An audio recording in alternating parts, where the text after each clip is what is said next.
Hi అండి, welcome back to my ఏటీ channel. ఈరోజు ఈ వీడియోలో ధనియాల రసం అండి, చాలా బాగుంటుంది. ప్రాసెస్ కూడా చాలా సింపుల్గా ఉంటుంది. దానికోసం ధనియాలు, జీలకర్ర, ఒక యాలుక్కాయ అండి, తర్వాత మిరియాలు కొంచెం దంచిన తర్వాత ఎల్లిపాయలు వేసేసుకోవాలి. కొంచెం ఎల్లిపాయలు ఒక 2 ఎక్కువ వేసుకోవాలండి, బాగుంటుంది రసంలో. ఈ కచ్చాపచ్చగా దంచి పెట్టుకోవాలండి, మెత్తగా దంచకూడదు. తర్వాత ఈ రసం పెట్టుకోవడం కోసం తాలింపు పెట్టేసుకోవాలి. ఆయిల్ వేసేసుకొని జీలకర్ర, ఆవాలు వేసేసుకోవాలి.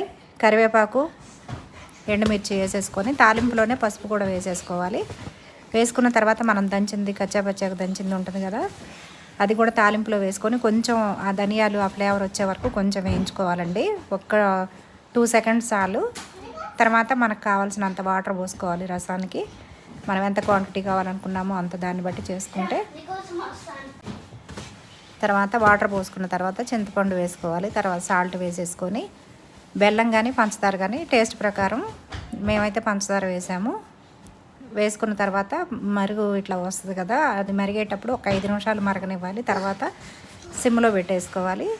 పెట్టుకొని ఒక 10 నిమిషాలు అయితే ఉండాలండి. ఉన్న తర్వాత కట్టేసుకుంటే రెడీ అయిపోతుందండి. ఓకే అండి, థ్యాంక్ యూ ఫర్ వాచింగ్ అండి.